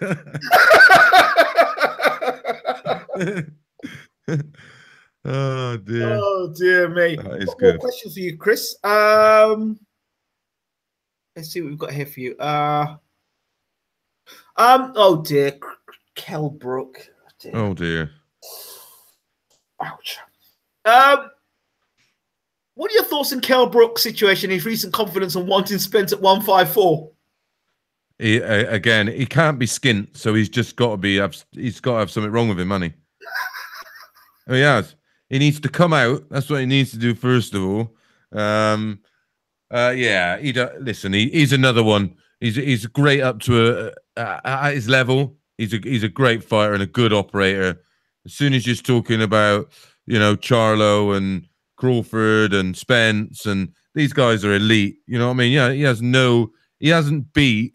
Who's he? What elite level fighter has he beat? I'm trying to think. Porter. Yeah. That's probably his greatest. And that was a fight that I thought that Porter won again. But there you go. Yeah. Well, again, it wasn't exactly a landslide. It's still up for debate now. Some people score it one way, some people score it another. So yeah. Outside of that, I think. I mean, why they're not in a hurry to make the Cam fight? They both get a payday. He's not going to improve now at his age. He's messed around with the weights too much. I mean, he was a massive guy at 147, but he's going to be fighting guys at 154 that are going to be coming in at 166, 168. Right. That's what I keep trying to tell boxing fans. And we know what happened when he fought Golovkin at 168. If you fight Spencer rematch, Spencer's going to absolutely destroy him. Oh, he will. He will break him up. He would break. That's a career-ending fight. Yeah, it's a crazy fight for him. I don't even know. Joe tried to tell boxing fans that, but they listened to the hype too much because he knocked out Rabchenko. But I told everyone, I said it. I said, watch it. He's going to hit with a right hand, a right uppercut. It was all over. Yeah, that was never a tough fight. when you can sit in your television, when you can sit, by a television set and see the right hand coming or the right uppercut coming before it even lands. What does that tell you? Yeah, exactly. Yeah, he wasn't. He was. I mean, I actually did. I even watch it live. I don't think even I bothered watching it live. I think I watched it the next day because I wasn't interested. Yeah, I never had that down as a good fight. Chris, were you ever on Bullseye with the late great Jim Bowen? No, I literally. It stopped as I was. I think in the same year it stopped when I turned pro and probably would have got on there. Okay. So sadly not. I missed out. And then I did get a chance. Well, I got asked to go on the news show. And it was shit. So I said no. What do you think? Spiky. What do you Honestly, it was a bad enough show in the first place. And they did what I didn't even think was possible. They made it worse. Oh, and now they're on about bringing it back again. I'm like, oh, just leave it where it is. All righty. All right, fine. Look what you could have won. Yeah. Look at the job you could have had. Yeah. And this is what you turned down. Yeah. Let's see who else. We've got question here by what do you think of Andre Ward fighting Tony Bellew? Yeah, great. Because then it might put an end to the nonsense we've got here out of Bellew's mouth. You know when Bellew's talking shit, don't you? Why? His lips move. Oh, you're not a big Bellew fan then? Oh, I don't know. He comes out with such dramatic drivel, and he actually believes he's a decent fighter, and he's not. He's not. He got absolutely brutalized by Adonis. Oh, okay. Right. I actually think that Bellew is, and I always said it, he doesn't do anything spectacular, but he does everything fairly okay. Yeah. Right? Now, for him to win a world title, I wasn't surprised. No, not in that. No, not in that division. Hey, that's well surprised. You were surprised Hay won a world title? No, that he beat Hay. That's what surprised. Oh, yeah, God, yeah. I had no chance to have him ever winning that fight. Not in a million years. And I don't think it. Well, actually, what I should do is I should have a big wedge on Bellew just to make sure Hay wins. That's what I should do. That's how my luck's running right now. Who would you rather see get knocked out? But I put on Twitter the other day, I'm dreaming of a double knockout. But I'd only have to see it again then and listen to all the bullshit selling the fight. And this is the thing, the fight sells itself. The first fight was awful. Technically, it was awful. It was horrible to watch. And then all this nonsense. Oh, I separated my Achilles. Mate, you can't walk when you snap your Achilles. You can't walk. I mean, it's not rocket science. That's like, it's just. Like when Mike Tyson said, "What happened, Mike?" They asked Mike the question. Spinal. I broke my back. He goes, I broke my back. Yeah, spinal. That's a classic interview. I remember that like it's yesterday. What do you mean you hurt your back? I broke my back. Fucking hell. Yeah, he was great. He was great. I think he must have been on something when he had. Yeah, oh, yeah. Oh God, yeah. Something. You see some of the interviews from back then. He's absolutely wired. Oh yeah, some of those interviews are very classic. Yeah. There's a couple I'll pull up, but I better not because depending on who's listening to this conversation, I might end up getting in trouble for it. So I better keep it shut. Yeah, I think Hay's got to win the rematch if his body holds up. He come in that fight wearing trainers, didn't he? Remember the first fight? Yeah. So if you've got an Achilles problem anyway, which they're saying he did, that's why they wear a boxing boot for the grip and the support in the ankle. And he comes in wearing these like slip-on trainer things. I'm like, as soon as I seen that, I was like, oh dear, what is going on? But yeah, I don't. Like I say, I agree. Bellew's he's not great at anything. He's just a good all-round fighter. He's got a punch. He's brave. He's hard. I'll give him that. He's a proper tough Right. fella. Yeah, but no, again, I don't rate his boxing ability at all. But I rate his toughness.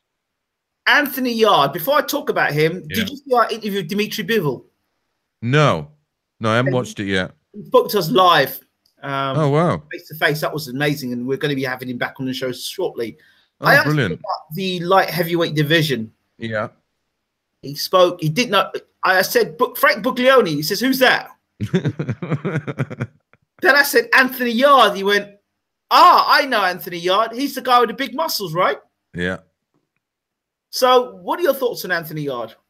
Yeah, I hear a lot of people are they're not feeling him. I went to, I think it was either his second or third fight, and he was on Box Nation. He was obviously on an undercard.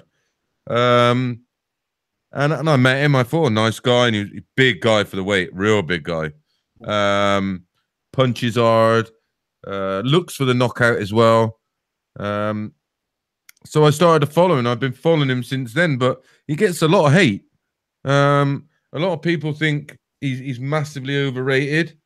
I hear a lot of people say that they think Buglioni would beat him and beat him easy. Again, I'm not sure about that, to be honest. I worry about Frank's whiskers. And Yard punches. He is a puncher. I think Frank's chin's got better as he moved up in weight. Yeah, I think so. Yeah, he doesn't. I mean, when he was down at super middle, wasn't it? Yeah, he looked vulnerable. I mean, technically very gifted, but looked vulnerable. And no wonder why. When I met him to interview him middle of last year, he's a huge guy. How he ever made super middle, amazing. And the other one I did a darts charity do, and I met Josh Taylor after he beat not after the O'Hara Davis fight, the one after that, Vasquez, was it? Yes. Yeah, I spent the day. He absolutely loves darts. So I spent the day with him. Again, just chatting boxing. Yeah. And he's huge for 140. Wow. Yeah, he's massive. Massive. I spoke to Carson Jones a few hours ago, and he's weighing 180 pounds at the moment. Wow. Makes you wonder. He says, I walk around normally at 175. Yeah, they must literally, although he's not very tall, so I suppose he has to drag his weight down to, I mean, he used to fight at 147, didn't he? Yeah. Yeah. Yeah, I can't, that worries me, fighters that take that much weight off. Yeah. Again, it must play havoc with their punch resistance and yeah, everything else. But they do it somehow. I don't know how. Mikey Garcia talking about weights. People asking the question where you think he belongs, and yeah, I don't like him at 147. I love him at 140. I mean, the matchups at 140 could be incredible. I just don't. What did he fight in his last fight? That was 140, right? Yeah. And he even looked a bit fleshy in that, didn't he? Yeah, he did. Yeah, I don't think he's big enough to be up around 140 or 147. I mean, probably 140 is about his limit.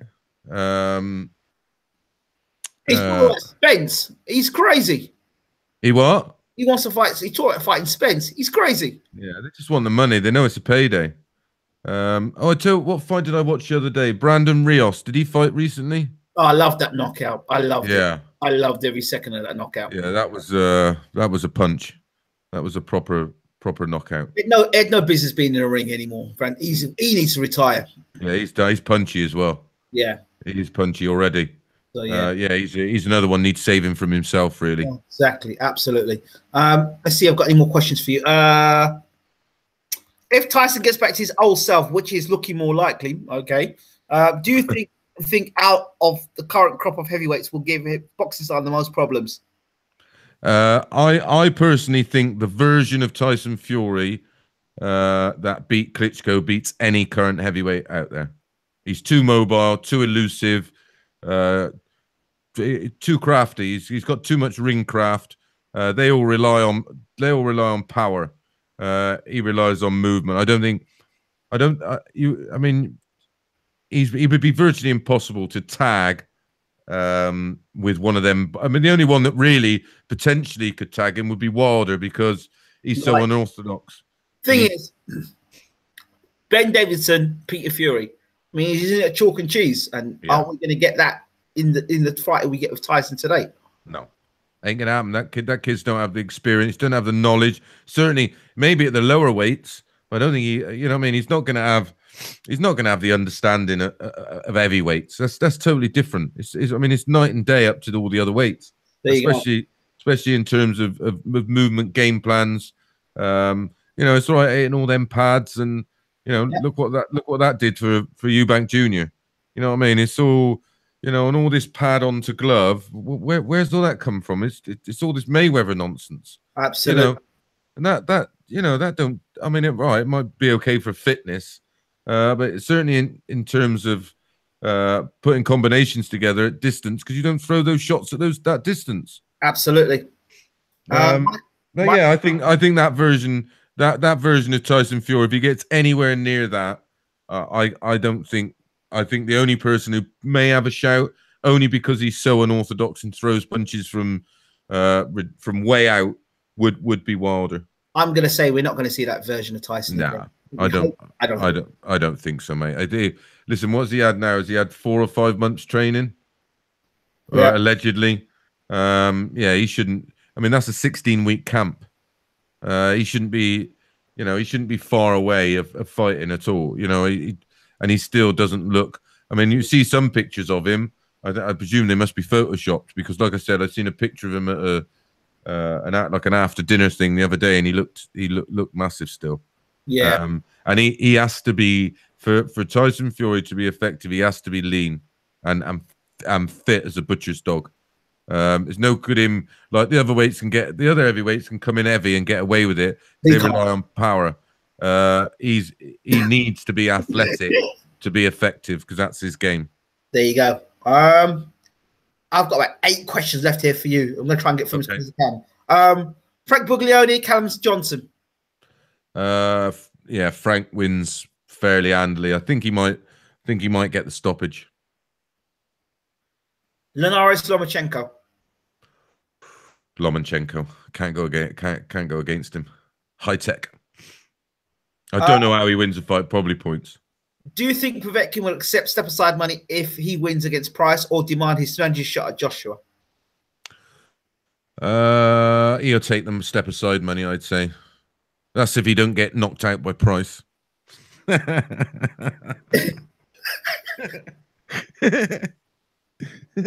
on, Pricey!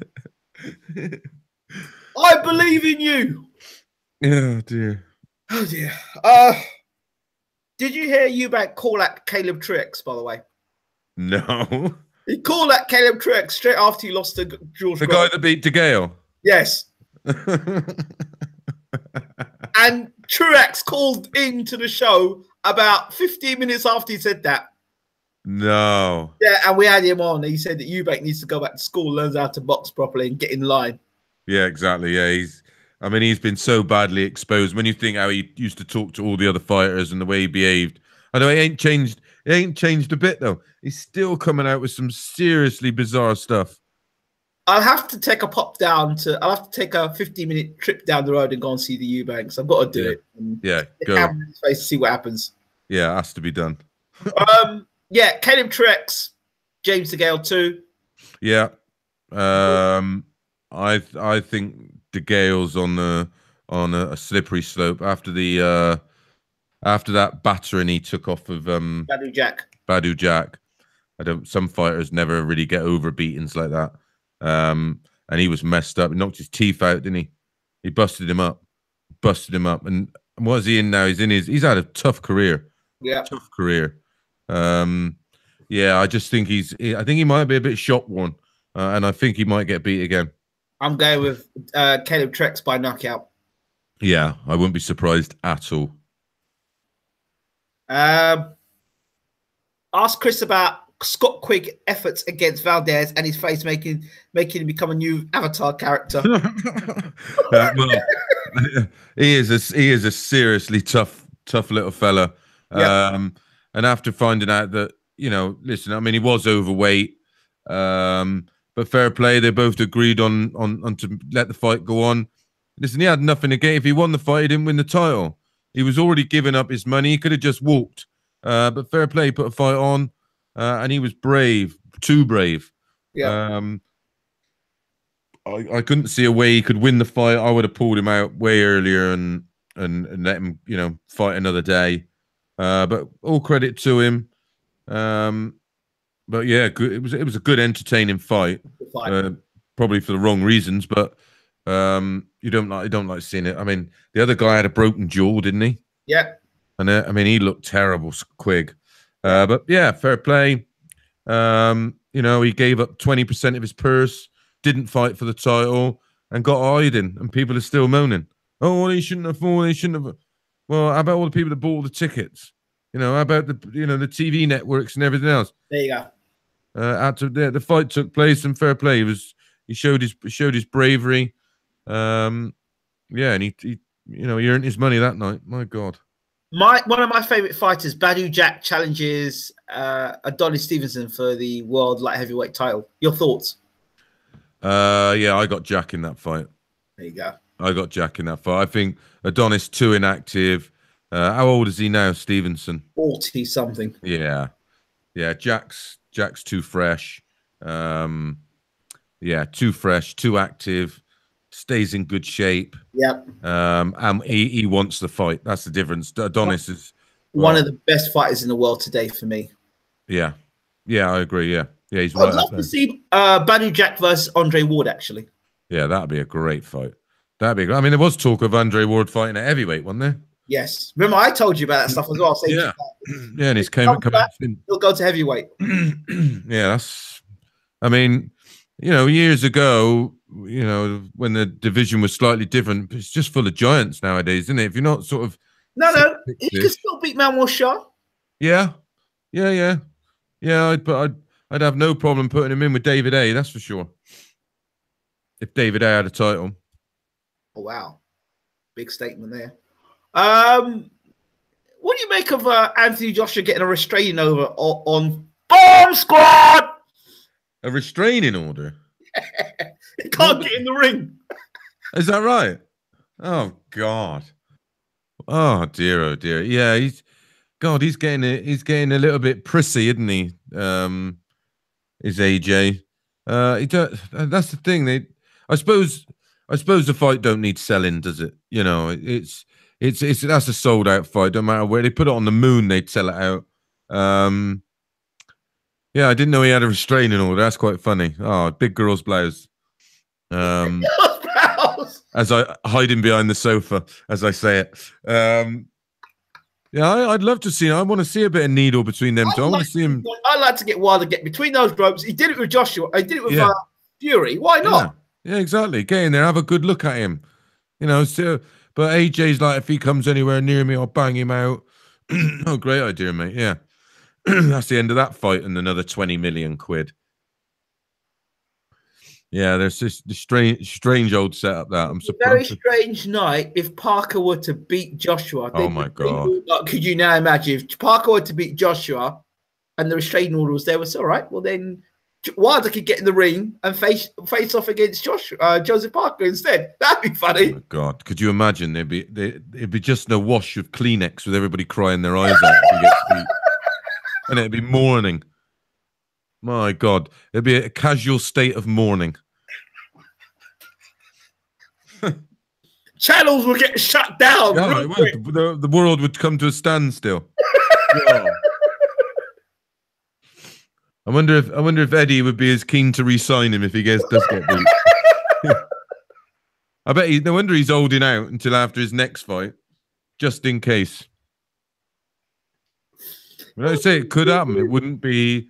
Oh dear me! It wouldn't be, it wouldn't be the biggest shock in the world if Parker turns him over. It wouldn't either. Let's see. Ask Chris why the McDonald brothers don't get enough credit and his thoughts on Jamie going out to Japan to take on Ino and brother Gavin beating Yafai. Yeah, that was a good fight against Yafai. And fair play to him taking that fight in Japan. That's a tough night's work.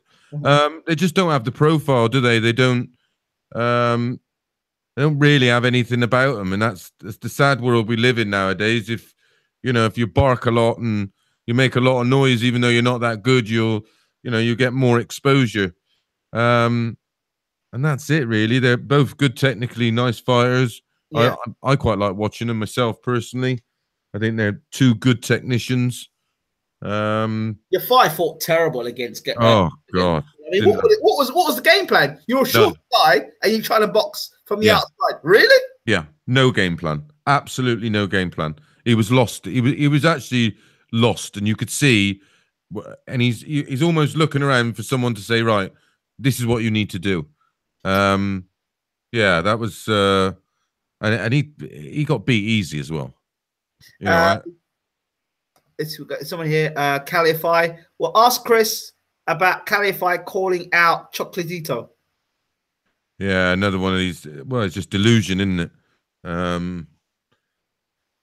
mean, you got to earn that. You got to earn your stripes to start running around calling out, Hall of Famers. We know he had it's been spoke of already, but yeah, I just, go and win a couple of world titles and then call him out. If Wilder and Joshua have a face-off, there will be public demand, which will give Wilder leverage in negotiation. Eddie definitely doesn't want that. Yeah, I don't think they're far off, are they? With their, I think they've spoke. I think it's around 60-40-ish, maybe a little bit more in Joshua's favor. They're not far off actually having a deal, I believe. So. Yeah, I don't think they're worried about that. It must be he just maybe doesn't want Wilder in his face. I don't know. Maybe maybe he dislikes him that much, or he's frightened. Maybe you don't want to be put on the spot. Quite possibly. Les has 5 says, I finally beat Dozzers today with a superb 143 finish. Mark. Good man. What was that in? I don't know. Ask him to tell us what tournament that was in. What tournament was that, please? Les, we talked about Mike Garcia. Great to beat Dennis Priestley. Oh, Dennis. Oh, he's an exhibition today. Yeah, with Dennis and all them lot. That's fine. Yeah. Glenn Durant won the BDO version of the World Championships that was shown on Channel 4 and BT, which I was doing. Michael C says, ask Chris if there's any chance of getting the walk-on girls back. Oh yeah, that was another thing, Ingram. They after all this scandal at the one? Yeah. All of a sudden there was a bit of a panic and a knee-jerk reaction, and walk-on girls got completely banned. What? Yeah. They were on about doing it in boxing, but nobody was having any of that. In fact, Sauerland employed 2 extra girls, and one of them used to be a darts walk-on girl. But yeah, there's no more grid girls. Yeah, strange old thing. So there's no girls now around the darts then? No. Well, this is the thing. They've kept what they call the PDC darts dancers, which is young girls don't leave a lot to the imagination, sort of shorts and that on, that do some kind of sexy dance while the players are walking on the stage, but that's okay. You have to send me an invite to that. Yeah. Next. What's next? Somebody's come out and said, ask Chris about Lucas Brown versus Dillian White next week. I'm sure we covered that already, didn't we? Yeah. We're going. I'm going White on points, Brown by knockout. Sounds fair to me. Let's see who else we've got. Anybody else here? My God. Yeah, go on. Parker wins. There's a rematch. Wilder won't happen this year. Oh, here it is. Last one. Les Hazard 5 says it was an exhibition for Cleveland County Youth in Thornby on Teesside. I beat him fair and square, starting the leg with 2 tons and finished the leg with treble 20, treble 17, and double 16. Bliss. Good man. That's great darts. Congrats. And who is that, by the way, Chris? Glenn Durant. He's the current BDO world champion. Well, he's won it back to back. So he's on our channel at the moment. No, the guy he played. Oh wow! Congratulations. Well done. Yeah, that's quite an achievement. Well done. Very well done. Right, Chris, we're going to bring this to an end because I need to get off. Yeah, so do I, mate. Sweet as. Kovalev versus Brown announced. So Kovalev's going to be fighting Marcus Brown next. Wow. That's just come out. Right. Chris Mason, thank you so much. Absolute pleasure, Ingram, as always. It is an absolute pleasure. I need to be getting off to sleep. I've got to be up at my coach leaves at 4:30 in the morning. Nice. Oof. Yes. Long trip from Sussex into London and out from London to out there. Yeah. Sweet as, mate. Well, have a safe trip and have a good week. Will do. And maybe next Saturday after the fight, we'll do the same thing after the Brown and White fight. That sounds fantastic. Chris, okay, mate. Speak soon. Thank you so much, Chris Mason from the world of darts and boxing. And this is me, Ingram Jones, saying good night. We've delivered for you as we said we would. Good night.